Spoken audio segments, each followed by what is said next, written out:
کہتے ہیں کہ مفتی صاحب سے سوال ہے کہ مسلمانوں کے لیے آزمائش ہو جاتی ہے جب نان مسلم میجورٹی کنٹری میں ان سے پوچھا جاتا ہے کہ سیدھا ایک ورڈ میں جواب دو کہ تمہارے لیے دیش پہلے ہے یا اسلام، پہلے شریعہ یا پہلے کانسٹیٹیوشن۔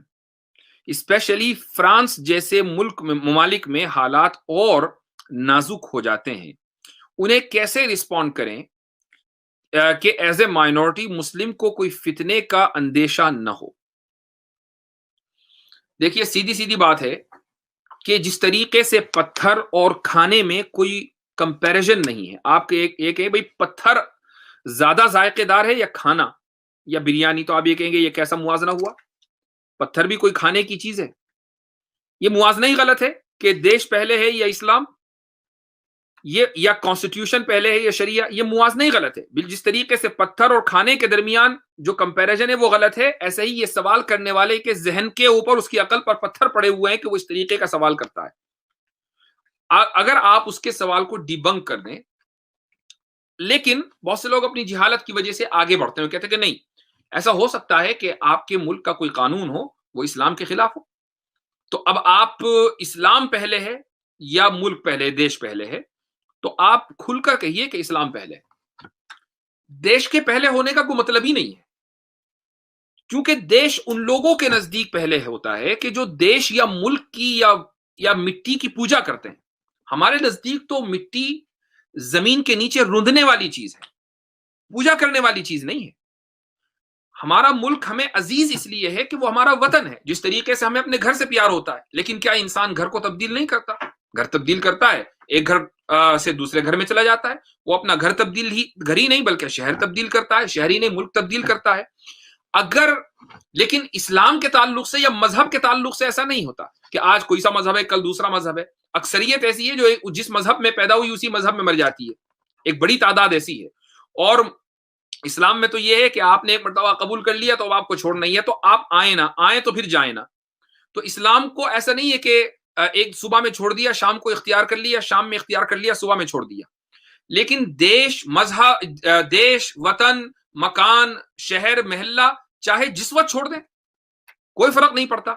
ہمارے لیے علاقہ وہی مقدس ہے، جگہ وہی مقدس ہے کہ جس کی تقدیس کو شریعت نے کہہ دیا ہو کہ مقدس ہے۔ مثال کے طور پر اللہ نے مسجدوں کے بارے میں کہہ دیا کہ وَأَنَّ الْمَسَاجِدَ لِلَّهِ، کہ مسجدیں اللہ کی ہیں، they belong to اللہ۔ تو لہٰذا دنیا میں جتنی بھی مسجدیں ہیں وہ ساری کی ساری مقدس ہو گئی چونکہ وہ اللہ کی ہیں۔ اسی طریقے سے مکہ مقدس ہے چونکہ وہ وہاں پر حج ہوتا ہے، مدینہ مقدس ہے اس لیے کہ وہ نبی کریم صلی اللہ علیہ وسلم کا شہر ہے۔ ہمارے لیے بیت المقدس مقدس ہے چونکہ وہ انبیاء کی سرزمین ہے۔ تو جن زمینوں کا اور علاقوں کا تعلق مذہب سے ہے، انبیاء سے ہے، قرآن سے ہے، ہمارے لیے وہی مقدس ہے۔ جن زمینوں کا اور علاقوں کا تعلق مذہب سے نہیں ہے تو پھر وہ علاقے ہمارے لیے بالکل ایسے ہی جیسے دنیا کے دوسرے علاقے۔ یعنی ایک انسان اگر انڈیا میں رہتا ہے یا ایک انسان اگر انگلینڈ میں رہتا ہے تو اس کے لیے انگلینڈ اور فرانس کے درمیان کوئی فرق نہیں ہے۔ ایسا نہیں ہے کہ انگلینڈ کی سرزمین اس کے لیے زیادہ فضیلت رکھتی ہو فرانس کی سرزمین کے مقابلے میں، سوائے اس کے کہ انگلینڈ اس کا گھر ہے اور وہ اپنے گھر سے ہر ایک انسان کو محبت اور انسیت ہوتی ہے، بس اتنا ہی ہے۔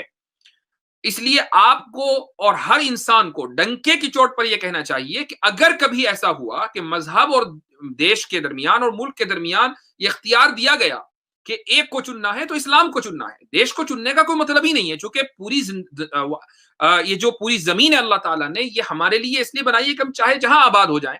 اگر ایک ملک کی زمین ہمارے لیے تنگ ہوتی ہے تو ہم دوسرے ملک میں جا کر آباد ہو جائیں۔ مجھے یہ جو اپولوجیٹک طریقہ ہے یہ قطعاً ناپسند ہے کہ ہم فوراً تعویلیں کرنے بیٹھ جائیں، اور بنیادی طور پر تو آپ اس سوال کو ڈیبنک کریں کہ یہ سوال احمقانہ ہے، لیکن اگر سامنے والا اس پر بزید ہو جائے کہ نہیں آپ ایک ہی لفظ میں جواب دیجئے تو اسلام مقدم ہے اور اسلام کے علاوہ کوئی دوسری چیز مقدم نہیں ہے۔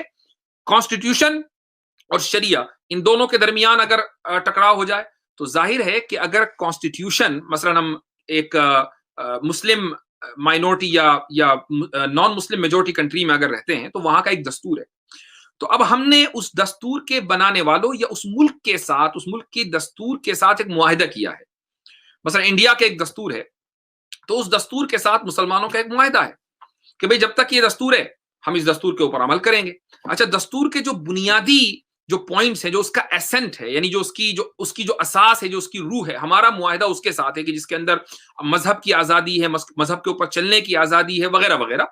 یہ مذہب کی روح ہے. ہمارا اس روح کی وجہ سے مذہب معاف کیجیے گا, دستور کی روح کی وجہ سے ہمارا دستور ساز اسمبلی کے ساتھ ایک معاہدہ ہوا تھا. ہم اس معاہدے کے اوپر باقی ہیں. جب تک دستور آپ نے باقی رکھا ہوا ہے, ہمارا معاہدہ بھی باقی ہے. جس دن آپ دستور توڑ دیں گے, اس دن آپ ہم سے یہ مطالبہ نہ کریں کہ آپ اس معاہدے پر باقی رہیں. دستور باقی رہے گا تو معاہدہ باقی رہے گا. لہٰذا اس دستور کے اوپر چلنا بھی شریعت کا حصہ ہے, چونکہ ہم نے معاہدہ کیا ہوا ہے, اور معاہدے کو پورا کرنا, وعدے کو پورا کرنا, یہ شریعت کا حکم ہے. اللہ یہ کہ دستور میں کوئی ایسی شق کا اضافہ ہو جائے جو شریعت کے خلاف ہو, تو ظاہر ہے کہ ہم اس سے برات کا اظہار کریں گے, اس سے ناپسندیدگی کا اظہار کریں گے, اور اس تعلق سے جو بھی دستوری یعنی دائرے میں رہ کر کوششیں ہو سکتی ہیں اس کو ختم کرانے کی وہ کوشش کریں گے. آخر تک جائیں گے کہ جہاں تک کہ قانون نے, دستور نے ہمیں اجازت دی ہوگی, اور اگر ہماری کوششیں پوری ہو جائیں تو پھر ہم اس پر دل سے راضی نہیں ہوں گے.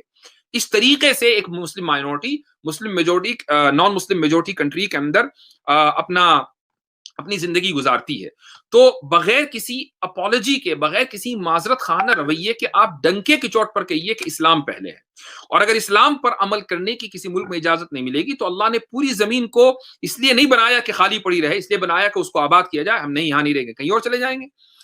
تو یہ دراصل یہی رویہ ہونا چاہیے. اپولوجیٹک رویہ مسلمانوں کا ہرگز نہیں ہونا چاہیے.